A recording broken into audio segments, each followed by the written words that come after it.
Princess cut blouse की stitching कैसे करते हैं, चलिए आज मैं आपको बताती हूँ। तो ये है हमारे सामने का पार्ट्स और ये है हमारा पीछे का पार्ट्स। तो हम पहले पीछे पल्लू को सिल करके तैयार कर लेंगे। तो मैंने अस्तर को नीचे में रखा है, कपड़े को ऊपर में रखते हुए इस प्रकार से हम दोनों को जोड़ करके सिल लेंगे। उसके बाद में अंदर की ओर कपड़े को मोड़ते हुए वापस से एक और सिलाई लगाएंगे। दोनों सिलाई होने के बाद हमें इसे मशीन में इस प्रकार से रगड़ना है जिससे फिनिशिंग अच्छे से आता है। उसके बाद में अस्तर को हम चिपका लेंगे पीछे पल्लू का। अस्तर चिपकाने के बाद इसमें हम निशान लगाएंगे टक के लिए। तो मैंने इस प्रकार से दोनों तरफ टक का निशान लगा लिया है। टक का निशान लगाने के बाद हम इसकी सिलाई लगाएंगे। तो दोनों तरफ इसी प्रकार से आप 1 इंच लगभग दबाते हुए टक में सिलाई लगा लेंगे। देखिए हमारा दोनों तरफ टक का सिलाई लग चुका है और हमारा पीछे पल्लू बन करके रेडी है। अब हम सामने पल्लू की सिलाई लगाते हैं। तो हम ये पट्टी कर लेंगे और गले की ओर ऊपर साइड पर 1.5 इंच पर दोनों पट्टी पर इस प्रकार से निशान लगाएंगे। ध्यान रखिएगा ये निशान हमें गले की ओर लगाना है। निशान लगाने के बाद 1.5 इंच के नीचे पर हमें थोड़ी थोड़ी दूरी पर इस प्रकार से कट लगाना है।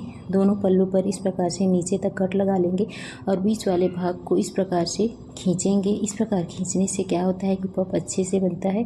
और इसको नीचे में रखकर पट्टी को ऊपर में रखते हुए इसमें सिलाई लगाएंगे। सिलाई लगाते समय हम पट्टी को हल्का हल्का सा खींचते हुए सिलाई लगाएंगे। इस प्रकार से हम दोनों साइड में पट्टी को लगा करके तैयार कर लेंगे। देखिए हमारा पफ कितने अच्छे से बनकर तैयार हुआ है। अब हम इसमें लगाएंगे नीचे की बेल्ट।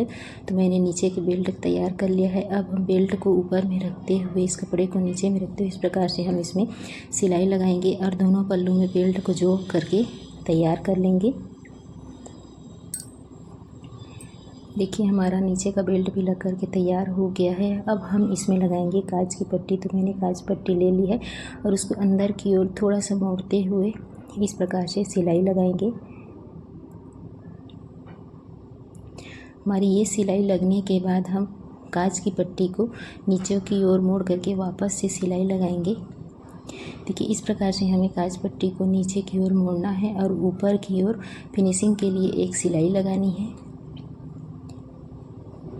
हमारा काज पट्टी बनकर तैयार है। अब हम बटन पट्टी लगाएंगे।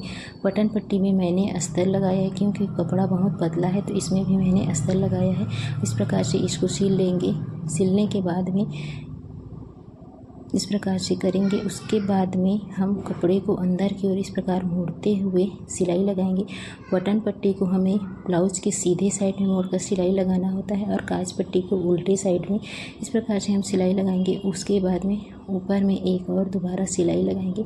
सिलाई लगाने के बाद हम दोनों पट्टी को नापेंगे, इनकी लंबाई बराबर है या नहीं।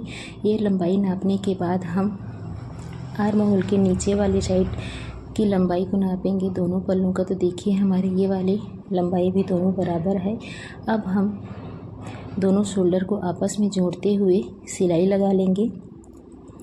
दोनों शोल्डर को जोड़ने के बाद ये जो कपड़ा है उसको हमें पीछे पल्लू की ओर रखते हुए नाखून से इस प्रकार से रगड़ देना है। ऐसे करने से गला सामने की ओर नहीं खींचता है। ये कपड़ा गला को पीछे की ओर खींच करके रखता है। देखिए इस प्रकार से ये तैयार हो गया है। अब हमने 1.25 इंच का एक कपड़ा लिया है पाइपिंग पट्टी के लिए।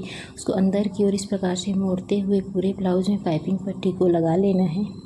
पाइपिंग पट्टी लगाते समय भी ये कपड़ा हमें पीछे पल्लू की ओर रखते हुए पाइपिंग पट्टी को लगाना है। लास्ट में वापस इस प्रकार से फिर से मोड़ते हुए हमें पाइपिंग पट्टी लगा लेनी है।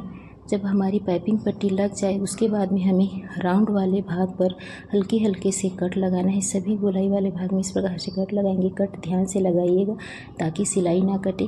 उसके बाद में कपड़ा को अंदर की ओर इस प्रकार से मोड़ते हुए हमें पाइपिंग की सिलाई लगा लेनी है।